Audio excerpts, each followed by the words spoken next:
The challenge being is people automatically assume the meaning of half. And this is the challenge when you want to change your perspective.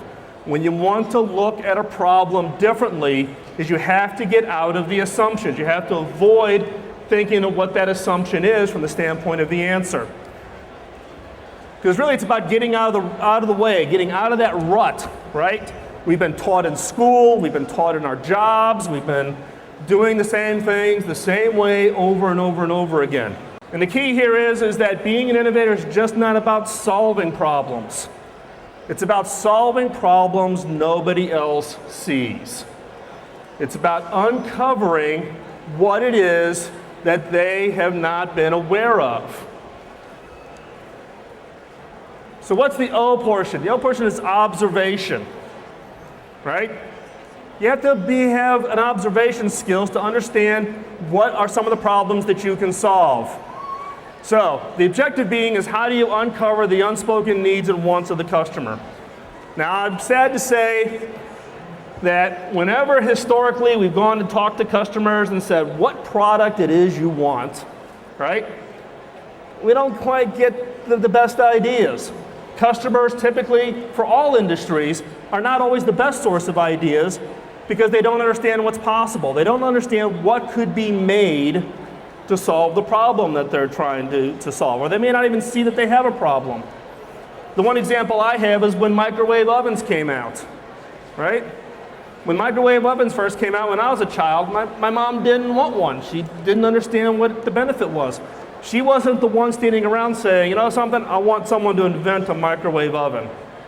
But once the microwave was out and she saw the benefit, she immediately knew that she had the problem, which was time.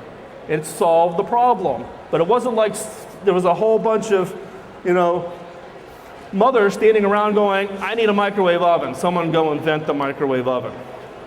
So again, the objective here is how do you uncover, how do you get into a customer's head, or how do you get into a user's head and understand the unspoken needs and the unspoken wants?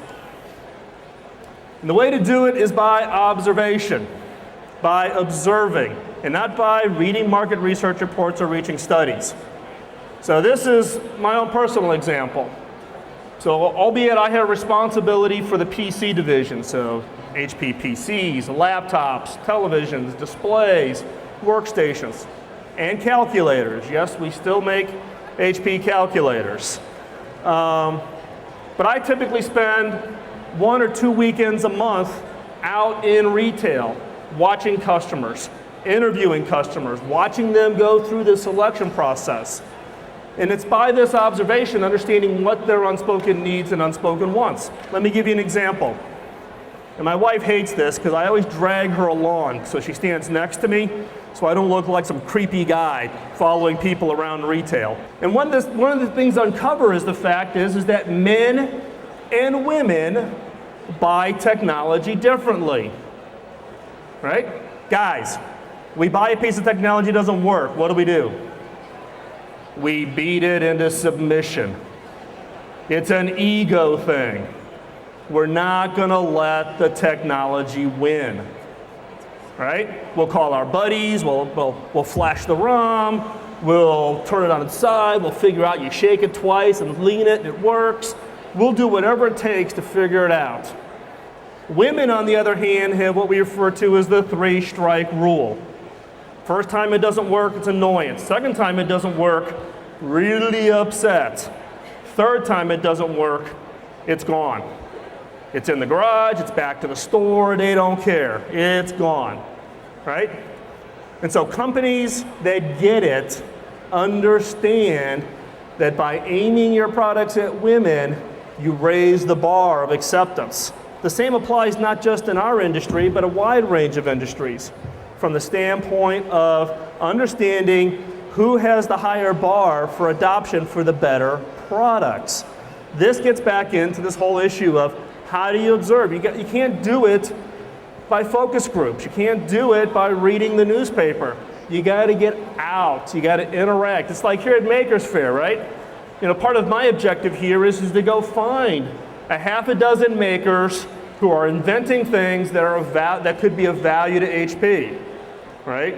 So at HP, we run a process to help small inventors and individual makers to get connected with HP. So there's lots of you out there that probably have some great ideas. You've got some technology, you're a startup, you've got something that you think that HP could leverage given our size, our scale, our reach of our products. So we run a process called TEP, Technology Evaluation Process. So any inventor, any maker who's got an idea, who wants to engage with HP, it's real simple. You send an email to TEP, T-E-P, at hp.com. Real simple. Now, that team does report to me, and they're probably going to shoot me on Monday because I've given out the email address here at Maker Faire. But our objective is that we can't invent everything. We don't know all the possibilities, even ourselves, within inside of HP. We need the individual inventors. We need the makers. One interesting statistic about small businesses and individual inventors.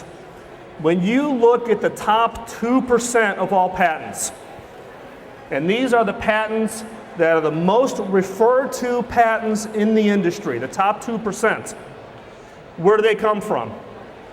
It is 8 times more likely that the top 2% of patents come from an individual inventor or a small business. Not HP, not our IBM, not AT&T Bell Labs, not Roche Medical or any of the big guys that have got big R&D budgets.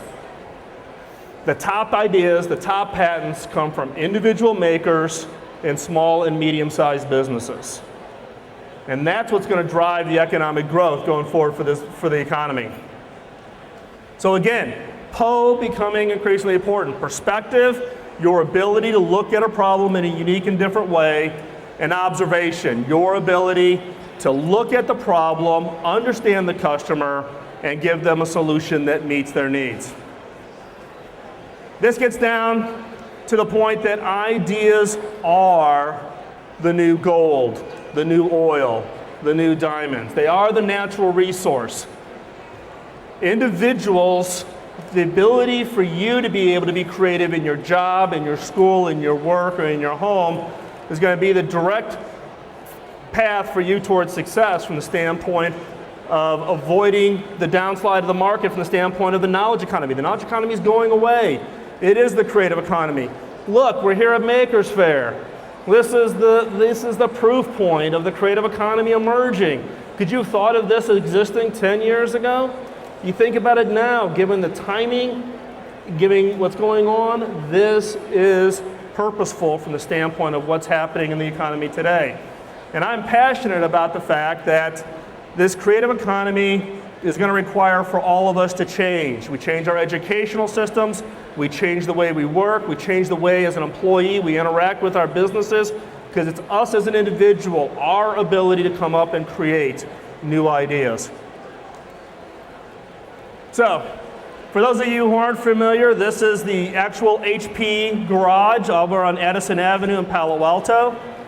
And actually I was contemplating this over the last couple days, and I was thinking about, if you think back to the ultimate startup garage business being HP, had Maker Faire been around when Bill and Dave were around, they would have been here.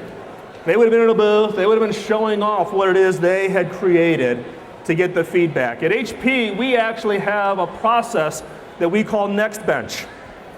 If you're designing something, and keep in mind, we have 60,000 engineers, not managers, not supervisors, 60,000 engineers inside of HP whose sole job every day is to invent the future. The way they validate their ideas, they invent something and they show it to the engineer next to them in the next bench. And based on that feedback, they know whether or not that idea is going to be successful. That's really the purpose of Maker Faire. We are really experiencing Next Bench from the standpoint of we're showing what we're doing. We show what we create. We show what we've done from the standpoint of what we have created. Now this is the actual inside of the garage. This is the proverbial garage startup. When you think about what Bill and Dave did, you see the Craftsman drill press. That was the first and only asset that HP had when the corporation was incorporated back in the late 30s. So for all of you who are doing the work in the garage, who are coming up with something new, Bill and Dave started off in a garage and a drill press. They had no plan. They didn't have the business plan. They didn't know what the end product was going to be. They had no way to predict that HP, which is now we're north of 110 billion in revenue, 310,000 employees in 170 countries, right? Starting off in a garage and a Craftsman drill press, right? So this should just be an encouragement to every maker here that there is a way. There is the history of being able to start from where you're at and to be able to get to things such as something like the garage. And so with that, I'm going to wrap up. So thank you very much.